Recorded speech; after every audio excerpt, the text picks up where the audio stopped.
that really touched my heart, man, because, you know, sometimes we come to church and that's all we're looking for. You know, we're looking for the banquet hall, you know.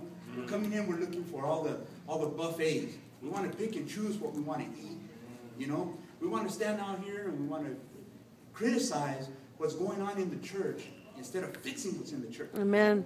You know, and he was telling us, you know, what do we think about our church? Are we coming to church as a cruise ship to come in and just kind of pass the time? Or are we coming in and getting ready to be soldiered up and get ready to be sent out? Amen. He said that a cruise ship goes into friendly waters, but a battleship goes into enemy waters. Amen. What are we going to do? You know? And when he was telling us that, and I had heard it when my wife went up there to the women's conference. But man, when he told us that night, and I personally heard it, and I seen his drive that he was trying to get into us, to be able to come in and understand that we no longer can come to church thinking this is a cruise ship. We have to start polishing up our guns.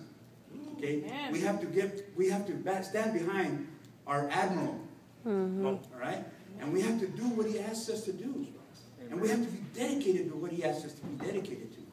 Because sooner or later, we're going to have to sail into those enemy waters. Are we going to be ready? Or are we going to start throwing the buffet food at him? Huh? Amen. We're going to have to be ready, man. Sharpen your swords. Take them out. Get them ready for war, because we're going to war. And it's not coming easy, and it's coming fast. Amen. So if any of you are not ready, you can sit in the back of the boat if you want. But I want to be up front. That's right. I want to be on the front line. Amen. I want to be able to take that hit before my pastor has to take it. Amen. I want to stand behind him. I want to hold his hands up. Do you see what I'm saying? So if all of you are willing to do that, join. Come in. Sign up for the army of God. Amen. There's our admiral. He'll take your sign-ups. Amen. So come on. If you want to go, let's go. Amen. Amen.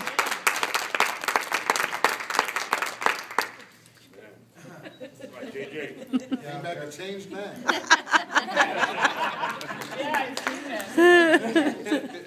You got to bear with me. I'm not really good at speaking in front of people. But I just like to give God all the praise and glory for my salvation. The opportunity to go. At first, I was battling with it, just hesitant. I'm like, I don't have the money. So I was like, well, I'll sacrifice. Just use what we have, which was enough to go, pay for it and go. So it was a good time. It was awesome. Just the word, being around a lot of men, and she kind of like brought me home. Because growing up, we used to have like a lot of men's discipleships and stuff. So it felt comfortable, felt like I was at home. And just the word touching my heart, encouraged me, and just challenged me to keep going forward and, you know, stick it out. And like the last message was, it was awesome. It shared about like a slave. They would be a slave for 6 years. The 7th year, they're free. Choose and do whatever they want. But the slave had the choice. And if he wanted to stay, what they would do is the master would pierce his ear, showing that he made a choice to stay and follow his master and keep going. And that was so awesome. Just touched my heart and just moved me to really get committed, get involved. Even like with life groups, I'm like, I just wanted to host. But then the opportunity is like, well, you got to run it now. So it's like now I got to step up. And I just how God moves and just awesome. I just like to give God our glory and praise. Amen. Lord, my house and I'll curse yours. You're dumb. I would like to give God all the glory for my salvation. Amen. I can honestly say I've been in and out of church growing up and everything, but you know, you get involved, want to do your own thing, whatever. But the past little over a month, I've actually been very serious about serving God. But I didn't want to get into the leadership because then my mind starts thinking, I don't want to have to go to church.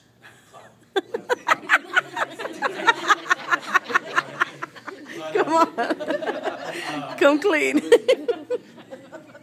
Okay, so think about that for a little bit. So Mighty Man comes along, and I'm like, okay, I'm going to go. I want to check it out. I did just go nights, Before, a couple days before the Mighty Man, a lot of things were going on with my vehicle. We got rear-ended. It got in the shop. It's taking longer than expected. Some financial stuff. Just it seemed like things were building up. And I've always heard people say, when you're about to go and receive something awesome, the devil tries to break you down to prevent you from getting that. And I never really experienced that. So with the Mighty Man, all this stuff was happening. And with my family, we had a little get-together, and it kind of went over. It exploded, and I took it out on them. And then I talked to Marlene, and she was talking to me, and I apologized to her, and she said, we need to pray for you before she leaves. So we go at Selena's house. We go into the living room. It has Marlene, Carlene, and Selena, Jay, Megan, me, and I forgot the other girls. But we get in a circle and start praying. And it was just, everybody hold hands in a circle type thing, like usual. Well, all of a sudden, Selena comes up to me, puts her hands on my chest, and starts praying what God is telling her to pray for me for. And so she's doing her thing, and then Marlene comes, and JJ has his hands on my back also, and Marlene comes and starts praying for me for what God's telling her to pray for. And all these things that they're saying are the things that I'm going through. And it's like, wow, what's going on?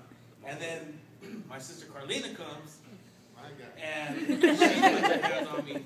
And then one of the things she talked about, which has always bothered me ever since I was younger, but none of them knew. Like, they know about it, but nobody knew that I was struggling with that, which was my dad.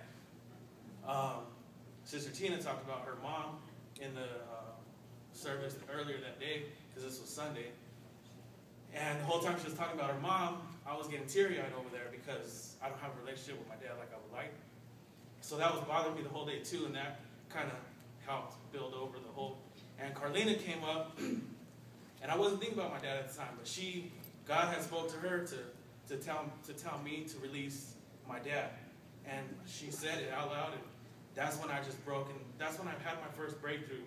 And I was crying like a baby, man. And I was like this. But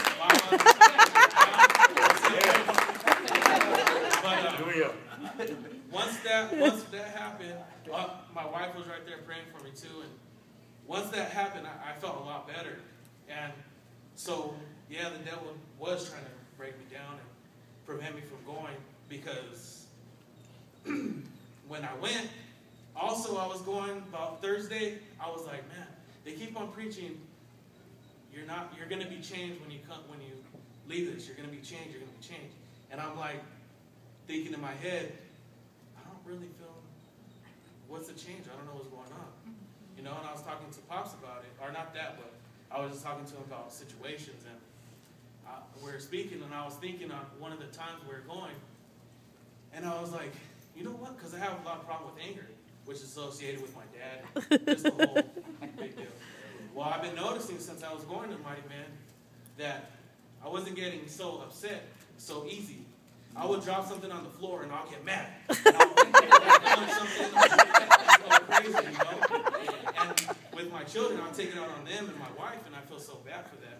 But I was noticing going to Mighty Man, none of that, it was kind of like fading away.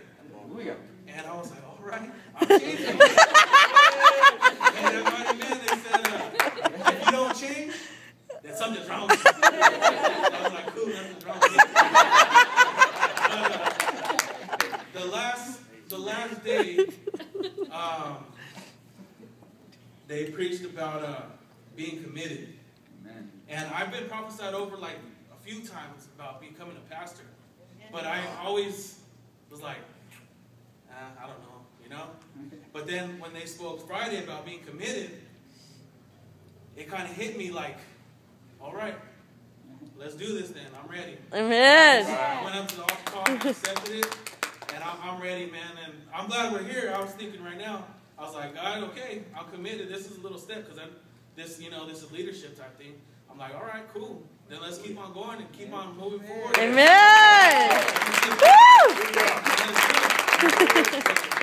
I just want to give God all the glory. That's right, brother. When you think, you know what I mean? When you think something's wrong, you just keep on fighting, man, because God got your back. And it's wonderful to have people like this. Amen. So when you're down, they're there to get your back and pray for you and to get you out of it. Amen. And that's beautiful, man. It is. So I love everybody. Me and my wife, thank you for everything. Amen.